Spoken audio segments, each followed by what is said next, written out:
अस्सलाम वालेकुम सामीन, उम्मीद करती हूँ आप सब खैरियत से होंगे। आज हम पढ़ेंगे इश्क आतिश का पार्ट 38। खुदा के लिए दिन रात का फ़र्क मिट गया था। इन्होंने खुद को बेतहाशा काम में उलझा लिया। ऐसे में कुछ दो घड़ी की फुर्सत मैसर आ जाती तो खुद भी हैरान होने लगते। इन्होंने कब इस तर्ज पर ज़िंदगी गुजारनी चाहिए थी। इस तेज़ रफ्तारी से ही घबरा कर वो लंदन से पाकिस्तान आए थे और अब लगता था वो आंखों पर पट्टी बांधे अंधाधुंध दौड़ते चले जा रहे हैं। किधर हैं और कहाँ जा रहे हैं कुछ खबर नहीं। अभी गारमेंट्स फैक्ट्री ढंग से इस्टेब्लिश भी नहीं हुई थी कि वो टेक्सटाइल के बिज़नेस में भी आ गए और अब वो एक्सपोर्ट के लिए पर तोल रहे थे। कारपोरेट सेक्टर में लोग कहने लगे थे नूरुल हुदा फारूकी एक ही जस्त में मैदान पार कर लेना चाहता है। कौन जान पाता कि जो सौदा उन्हें चैन नहीं लेने देता वो तो कुछ और ही है। वो तो खुद को इन यादों से बचाना चाहते थे जो हर लम्हा इनकी घात में रहती थी। घर से बाहर तो फरार के कई रास्ते थे, लेकिन घर में कदम रखते ही उसकी यादें इन्हें नरगे में लेके बेबस कर देती थी। घर लौटने का ख़याल इन्हें खौफज़दा कर देता। वो खुद को बेनाम मसरूफ़ियतों में उलझाए रखते, मगर घर तो लौटना ही पड़ता है। इन्होंने एंट्रेंस का दरवाज़ा खोलकर अंदर कदम रखा ही था कि नज़र ना चाहते हुए भी लाउंज के सोफ़े पर ठहर गई और इसकी यादों ने उनकी आंखों पर मलिहा के अक्स का पर्दा डाल दिया। अब उन्हें धुएं की धुंधली दीवार की ज़रूरत नहीं रही थी। उन्होंने उंगलियों में दबा सिगरेट मसल कर बुझाते हुए एक जानिब उछाल दिया। एक तुम जो नहीं हो तो लगता है कुछ नहीं। इस शख्स को देखते हुए उन्होंने हर रोज़ की तरह ये अल्फाज दोहराए, फिर दरवाजे के आगे बने स्टेप पर बैठे और दोनों हाथों पर सर गिरा दिया। साहब। बहुत देर गुजर गई थी। बहादुर की आवाज़ पर उन्होंने सर उठाकर देखा। खाना लगा दूँ? इन्हें खामोश देखकर बहादुर ने पूछा। वो कहना चाहते थे कि उन्हें भूख नहीं है, फिर ख्याल आया भूख तो सुबह भी नहीं थी, पर उन्होंने नाश्ता किया था। कल रात का खाना भी भूख के बगैर ही खा लिया था। बल्कि मलिहा के इंतकाल के बाद से उनकी भूख प्यास मर ही गई थी। अब वो भूख लगने पर नहीं, घड़ी देख कर खाना खाते थे, और सिर्फ भूख ही क्यों, इनका तो हर एहसास मर गया था। बल्कि कभी कभी तो वो महसूस करने लगते कि जैसे वो भी मर गए हैं, मगर वो फिर भी जिए जा रहे थे। खाने का वक्त होता तो खाना खा लेते, रात हो जाती तो आंखें बंद करके बिस्तर पर लेट जाते। नींद आए ना आए क्या फ़र्क पड़ता है, ज़िंदगी को खुद पर फ़र्ज़ कैसे करते हैं, ये तो नूरुल हुदा ने अब जाना था। लगा दो। कुछ तवक्कुफ़ के बाद उन्होंने यूँ सोच कर जवाब दिया था जैसे बहादुर ने कोई मुश्किल सवाल पूछ लिया हो। वो उठकर फ़्रेश होने अपने कमरे में चले गए। फ़्रेश होकर कपड़े तब्दील करने के बाद वो डाइनिंग रूम में चले आए। बहादुर बड़ी खामोशी से खाना लगा रहा था। क्या बात है बहादुर साहब, आजकल खाना कम खा रहे हैं? वो पहली जैसी बशाशत से बोले। बहादुर ने हाथ रोककर चंबे से उन्हें देखकर कहा, नहीं तो फिर तुम्हारी आवाज़ क्यों कम निकलती है? मैं तो समझा था तवानाई के असराफ से परहेज़ कर रहे हो, वरना तुम्हारे बोलने की रफ्तार से तो मलिहा जैसी गोल माइंडेड लड़की भी गुस्से में आ जाती थी। मलिहा का जिक्र करते हुए भी उनका लहजा सरसरी सा था, लेकिन बहादुर मलिहा का नाम सुनकर ही उदास हो गया था। इसलिए तो बोलता था। साहब शरारत करता था उनसे, और बीवी साहब भी जानती थी, फिर भी कभी मजाक करने से नहीं रोका। बहुत अच्छी थी वो, मुझे बहुत याद आती है। फिर ख्याल आता है हम तो नौकरजात हैं, पर कर्नल साहब की तो बेटी थी, वो इन्हें कितना याद करते होंगे। हर वक्त तो बीवी साहब की तस्वीर देखकर रोते रहते हैं। मलिक साहब इतना समझाते हैं, सब्र करने को कहते हैं, पर सब्र भी तो एकदम से नहीं आ जाता। एक ही तो औलाद थी इनकी, वो भी नहीं रही। इनके दिल पर जो गुजरती होगी वो तो वो ही जाने। अम्मा कहती हैं औलाद का दुख कब्र तक साथ जाता है, अल्लाह इनके हाल पर रहम करे। उसने झुरझुरी ली और कानों को हाथ लगाने लगा। अपने आगे रखे खाने को घूरते नूरुल हुदा के अंदर की बेचैनी को बहादुर ने अनजाने में ही हवा दे दी थी। बहादुर। जी साहब। वो बर्तन रखकर किचन में जा रहा था। नूरुल हुदा ने उसका नाम पुकारा तो पलट आया। बाबा जान ने खाना खाया था? नहीं साहब, वो तो सुबह से दरवाज़ा बंद करके बैठे हैं, दरवाज़ा बजाने पर भी नहीं खोला। खाना क्या खाएंगे? इनकी बेचैनी परेशानी में बदल गई। तुमने मुझे पहले क्यों नहीं बताया? इसे सरजश करते नूरुल हुदा फ़ौरन उठ गए, लेकिन बाबा जान के दरवाजे के बाहर खड़े वो दस्तक के लिए हाथ नहीं उठा पाए। पीछे हटते हुए उन्होंने बहादुर को इशारा किया। उसने आगे आकर दरवाज़ा बजाने के साथ ही आवाज़ लगाई, दरवाज़ा खोलिए कर्नल साहब। मगर दरवाज़ा खुला ना ही अंदर से कोई आवाज़ सुनाई दी। उसने फिर दस्तक दी, दरवाज़ा खोलिए। इस बार भी जवाब नहीं आया। नूरुल हुदा की पेशानी पर सिलवटें उभर आईं। बहादुर जाओ और कमरे की चाबी लेकर आओ फ़ौरन। वो सर हिलाकर चाबी लाने चला गया। नूरुल हुदा ने परेशानी में ही दरवाजे के आगे 2-3 चक्कर काटे, फिर मुस्तरब होकर दरवाज़ा बजा डाला। बाबा जान दरवाज़ा खोलें।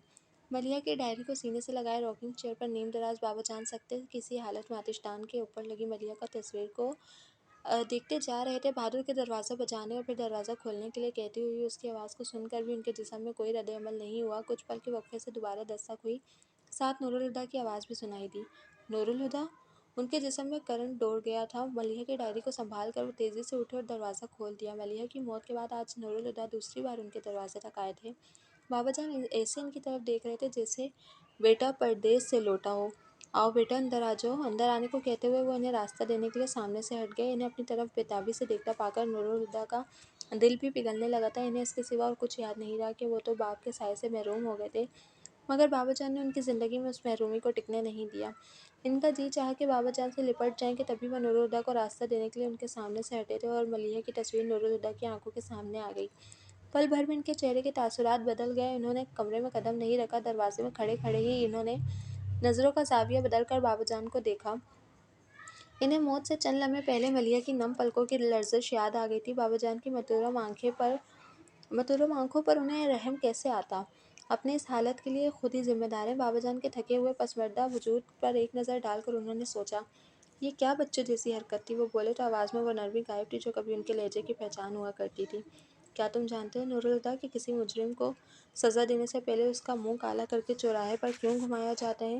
ان کی بات سن کر بابا جان عجیب سے لہجے میں بولے تھے۔ کچھ پل وہ نور الہدیٰ کی طرف سے کسی استفسار کے منتظر رہے، پھر کہا، کیونکہ اپنے ماتھے پر اپنے جرم کی سیاہی لے کر لوگوں کا سامنا کرنا سزا پانے سے بھی کٹھن ہے۔ آپ کے پچھتاوے کسی چیز کا مداوع نہیں کر سکتے۔ ان کی بات پر وہ تنفر سے بولے، جانتا ہوں، اور یہی احساس تو پچھتاوے کو اور بھی گہرا کر دیتا ہے کہ میں چاہے جان دے ڈالوں، میری بیٹی کی جان واپس نہیں آئے گی۔ وہ تھکے ہوئے لہجے میں بولے، پھر ملتجیانہ انداز میں کہا، کیا تم مجھے معاف نہیں کر سکتے؟ نور الہدیٰ سرد لہجے میں بولے، میری معافی ملیحہ کی معافی سے مشروط ہے۔ جائیے، جا کر اپنی بیٹی سے معافی مانگیے، اگر اس نے معاف کر دیا تو میں بھی معاف کر دوں گا۔ سر جھکائے بابا جان بے بسی کی انتہا پر پہنچ گئے تھے۔ ایک بات اور، انگلی اٹھا کر نور الہدیٰ کہنے لگے، برائے مہربانی آئندہ اس قسم کی حرکت کر کے مجھے پریشان مت کیجیے گا۔ پھر ان کا رد عمل دیکھنے کے لیے وہ رکے نہیں۔ ان میں اتنی ہمت بھی نہیں تھی کہ بابا جان کے کھنڈر ہوئے وجود کو ایک سیکنڈ میں اور دیکھ پاتے۔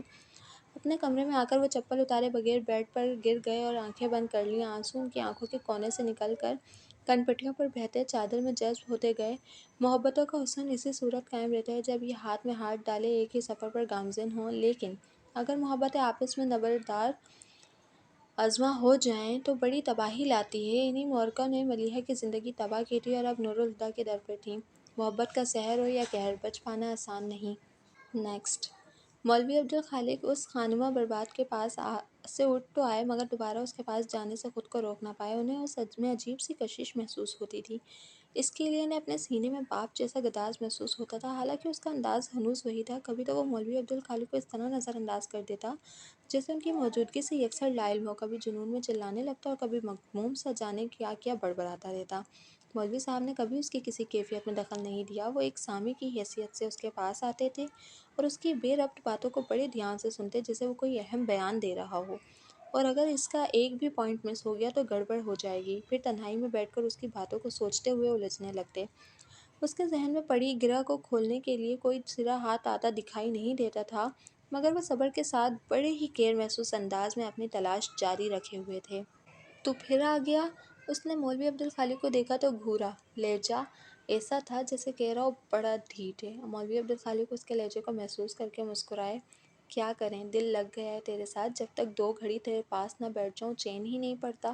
صاف لگ رہا تھا وہ اس کی جھنجھلاتی شکل دیکھ کر محظوظ ہو رہے ہیں۔ اس نے تب کر رخ پھیر لیا تو مولوی صاحب بدستور مسکراتے ہوئے بولے، بلکہ مجھے تو لگتا ہے تیرا بھی دل لگ گیا ہے۔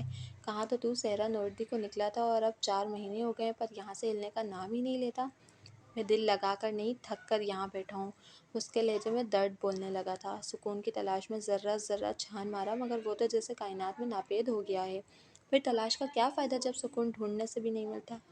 جو چیز ڈھونڈنے سے نہ ملے، مانگ لینی چاہیے۔ ایک مہرہ جو ان کے ہاتھ آیا تو مولوی عبدالخالق نے بساط بچھانے میں دیر نہیں کی۔ کس سے مانگوں؟ اس نے پوچھا، ساتھ ہی ان کے متوقع جواب کو سوچ کر اس کی تیوریاں بھی چڑھ گئیں۔ اللہ سے؟ ان کے لہجے میں سکون تھا، اس کی آنکھیں آگ اگلنے لگیں۔ جو مانگا وہ دیا نہیں، اب اور کیا مانگوں؟ اس نے بھپڑ کر کہا، پھر کرب سے آنکھیں میچ کر سر پیچھے درخت کے تنے سے ٹکا دیا۔ پر میں تو اس پر بھی راضی تھا، کوئی شکایت نہیں کی، ہاں مگر دونوں ہاتھ اٹھا کر سکون مانگا تھا، وہ بھی اپنے لیے نہیں، ان کے لیے۔ پر اس نے کیا کیا؟ اس نے تڑپ کر آنکھیں کھولتے ہوئے گردن سینے تک لٹکائی اور سر کو دائیں بائیں جھٹکنے لگا۔ ایسے میں اس کے ناتراشیدہ بال عجیب سے انداز میں اس کے چہرے کو ڈھکے شانوں پر جھولنے لگے تھے۔ اب کبھی کچھ نہیں مانگوں گا، وہ بڑبڑایا، پھر جھٹکے سے سر اٹھا کر آسمان کو دیکھتا ہوا ڈھارنے لگا، تو سن رہے؟ نہیں آؤں گا تیرے در پر، تجھ سے کبھی کچھ نہیں مانگوں گا، مجھے تجھ سے کچھ بھی نہیں چاہیے، میرا کوئی ناطہ نہیں تجھ سے۔ مولوی عبدالخالق کو اس پر ترس آنے لگا تھا۔ او جھلیا، حکیم سے تو دشمنی کر لی تو نے، اب تیرے زخم کیسے بھریں گے؟ मगर वो उनकी तरफ से गाफिल हो चुका था। मौलवी साहब ठंडी सांस लेकर रह गए। अब चलता हूँ और देख ये खाना रखा है, जी करे तो खा लेना, पर खबरदार जो तूने उठाकर फेंका, रिस्क की बेदबी होती है। साइड में रखी ट्रे की तरफ इशारा करके वो जिस तरह से बोले थे, लग रहा था साईं ने ये काम कई बार किया है।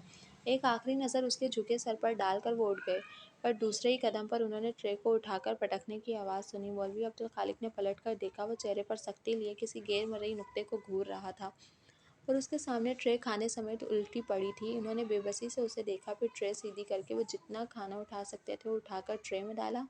इसके बाद इधर उधर लड़कते बर्तन समेट कर ट्रे में रखे नाराज़ी से बोले, यही काम करना होता है तो कल से खाना नहीं लाऊंगा, रे भूखा। वो खफा खफा से उठकर चल पड़े, लेकिन अगले दिन वो अपने साथ खाना लाना नहीं भूले थे।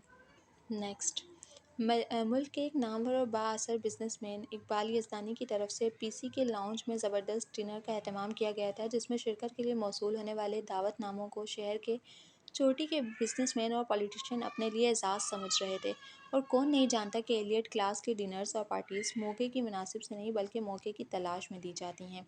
नूरुल हुदा को मौके की तो नहीं मगर मसरूफ़ियत की तलाश अब अक्सर रहा करती थी, और आज तो वजह भी थी। वो हमेशा की तरह एहतमाम से तैयार हुए, वक्त पर ही पहुंच गए, मगर वीआईपीज़ की आमद तो ताख़ीर से हुआ करती है। इकबाल यज़दानी नूरुल हुदा के टेबल पर बैठे हस्बे आदत फुलझड़ियाँ छोड़ रहे थे। नूरुल हुदा वाकई उनकी बातों को एंजॉय कर रहे थे कि चैम्बर ऑफ कॉमर्स की सदर की आमद का शोर उठा और वो उन्हें वेलकम करने के लिए उठ गए। अरे वो नूरुल हुदा फ़ारूकी है ना, भला ये यहाँ क्या कर रहे? नवीद अख्तर की नज़र क्रीम कलर के सूट में मलबूस नूरुल हुदा पर पड़ी तो साथ बैठे इकबाल यज़दानी से बोले। उन्होंने कहा, कमाल करते हैं नवीद साहब, हमने बुलाया है तो यहाँ नज़र आ रहा है। कमाल तो आप करते हैं यज़दानी साहब, ये लड़का जिसे बिजनेस फील्ड में आए अभी जुम्मा 8 दिन भी नहीं हुए, आप इसे पर्सनली इनवाइट कर रहे हैं। इनके लहजे में नूरुल हुदा की तहकीर के साथ साथ इकबाल यज़दानी के लिए तंज भी था, जिसे महसूस करके भी उन्होंने बुरा नहीं माना बल्कि हंसकर बोले, यही सोचिए नवीद साहब, अगर हमने बुलाया तो इस लड़के में कुछ ख़ास भी होगा। क्या ख़ास हो सकता है इस कल के बच्चे में? वो बदसतूर तंज कर रहे थे। ख़ासियत की बात की आपने, तो क्या ये ख़ासियत कम है कि चैम्बर ऑफ कॉमर्स का सदर उसे उसके नाम से जानता है? वो अपने शगुफ्तगी भरे अंदाज में इनके तंज का जवाब देकर बोले थे, और इस बरजस्तगी पर एक ज़ोरदार कहका गूंजा था। साथ वाले टेबल पर बैठी लड़कियां, जो बाआसानी इस गुफ्तगू से मुस्तफ़ीद हो रही थीं, वो भी इनके जुमले पर मुस्कुराने लगीं। इकबाल अंकल तो नूरुल हुदा से बड़े इम्प्रेस्ड लग रहे हैं। एक ने मुस्कुराहट रोक कर तबसरा किया तो दूसरी बोली, सिर्फ इकबाल अंकल ही क्यों, इकबाल अंकल की बेटी भी नूरुल हुदा फ़ारूकी से काफ़ी मुतासिर है, क्यों मरियम?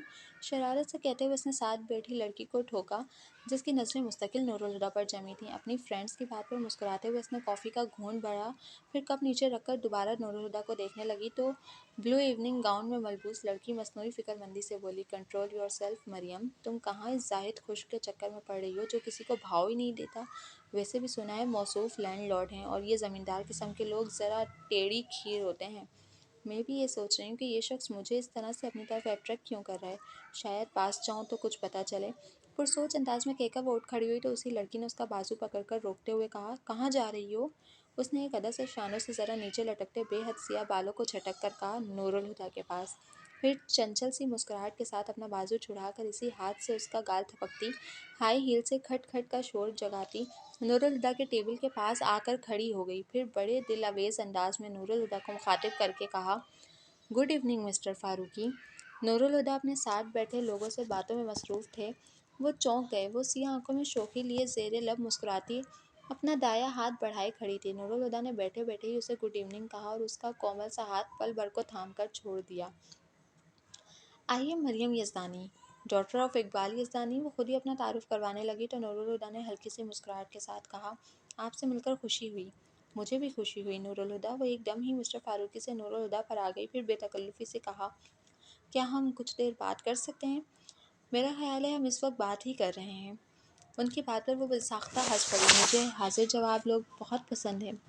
नूरुल हुदा ने उसके डोमिनेटिंग स्टाइल को महसूस तो किया, मगर वो इनके मेज़बान की बेटी थी, यानी एक लिहाज से खुद भी मेज़बान थी, और नूरुल हुदा इस वक्त उसके मेहमान। उन्हें मना करना अच्छा नहीं लगा तो उठकर उसके साथ साथ चलते बाहर खुली फ़िज़ा में चले आए। हाँ तो अपने बारे में कुछ बताइए। चलते हुए वो उनके सामने आकर खड़ी हुई और इस तरह से कहा जैसे इन पर अपनी मौजूदगी को वो जता रही हो। जो उसके साथ चलते हुए भी उससे बेनियाज लग रहे थे। नूरुल हुदा उसे देखकर मुस्कुराए, नाम तो आप जानती ही हैं, और क्या बताऊँ? नाम से ज़्यादा कुछ नहीं जानती, इसलिए जो दिल करता है बता दीजिए। نام سے زیادہ جان کر آپ کیا کریں گی؟ وہ گریزاں ہوئے۔ جان پہچان بڑھاؤں گی۔ مریم کی بات پر نورالہدیٰ نے اس کی طرف دیکھا اور اندازہ لگانے لگے کہ اس نے بے ساختگی میں یہ بات کہی ہے یا وہ بے باکی کی حد تک صاف کو ہے، اور وہ ان کی سوچوں سے بے نیاز کہتی جا رہی تھی۔ اینی وے، آپ اپنے بارے میں نہیں بتانا چاہتے نہ صحیح، کم از کم میرے بارے میں تو کچھ پوچھ سکتے ہیں۔ بتائیے، اس کے اصرار پر نورالہدیٰ نے کہا، اور وہ بتانے لگی۔ تھوڑی سی ضدی ہوں، تھوڑی سی موڈی، اور ہاں، بزنس سے مجھے ذرا دلچسپی نہیں ہے، مگر پاپا کے کہنے پر میں نے ہارورڈ یونیورسٹی سے MBA کیا ہے۔ وہ بولے جا رہی تھی اور نورالہدیٰ کو اس کی بولڈنس اچھی تو لگی تھی، مگر وہ اس کا مقصد سمجھ کر اندر ہی اندر ہوشیار ہو گئے تھے۔ لندن کی آزاد فضاؤں میں رہتے ہوئے انہیں اس طرح کی تیزی تراری کا کئی بار تجربہ ہو چکا تھا، اور وہ اس طرح کی بولڈ لڑکیوں سے جان چھڑانے میں ماہر ہو چکے تھے۔ وہ کوئی فرشتہ صفت انسان تو نہیں تھے، ہاں، مگر اتنا ضرور تھا کہ وہ اس طرح کی فضولیات سے ہمیشہ بچتے ہی رہے تھے۔ وجہ صرف اتنی تھی کہ کوئی ان کے دل تک پہنچ نہیں پائی، اور جو پہنچی اس نے محبت کو ان کے لیے اس طرح عبادت بنا ڈالا کہ نورالہدیٰ اسے پانے کی خواہش بھی نہ کر سکے۔ آپ سے بات کر کے اچھا لگا، لیکن اب اجازت دیجیے، مجھے جانا ہوگا۔ نورالہدیٰ نے اس سے جان چھڑانا چاہی۔ ادھر وہ سمجھ کر بھی حیران ہو کر بولی، ایکسکیوز می، آپ کو یہاں ڈنر پر بلایا گیا ہے اور آپ ڈنر کیے بغیر جانا چاہتے ہیں؟ مجبوری ہے، مجھے ایک بے حد ضروری کام سے جانا ہے۔ روانی سے جھوٹ بولتے ہوئے انہیں وہ لڑکی یاد آ گئی جس کے لیے انہوں نے جھوٹ بولنا سیکھا تھا، اور ان کے چہرے پر یاسیت ابھر آئی، جسے محسوس کر کے مریم نے رکنے پر اصرار تو نہیں کیا، مگر اگلی ملاقات طے کرنے سے خود کو روک نہیں پائی۔ 10 دن بعد نیو ایئر نائٹ ہے، تو ہم نیو ایئر نائٹ پہ مل رہے ہیں، ڈن؟ کہہ کر اس نے وعدہ لینے کے لیے اپنا دایاں ہاتھ ان کی طرف بڑھایا۔ نورالہدیٰ نے اسے دیکھا، پھر اس کا ہاتھ تھام کر بولے، بائے، پھر فوراً ہی اس کا ہاتھ چھوڑ کر پلٹے اور اندر جا کر کسی کو اپنے جانے کی اطلاع دیے بغیر وہ پارکنگ کی طرف بڑھتے چلے گئے۔ مریم حیرت سے آنکھیں پھاڑے انہیں جاتے ہوئے دیکھ رہی تھی۔ اسے یقین ہی نہیں آیا کہ وہ اتنے آرام سے اسے انسلٹ کر کے جا چکے ہیں۔ پھر ایک دم ہی اسے نورالہدیٰ پر غصہ آیا اور پیر پٹک کر اندر چلی گئی۔ جی تو سامعین، ملتے ہیں نیکسٹ پارٹ میں، جب تک کے لیے اللہ حافظ۔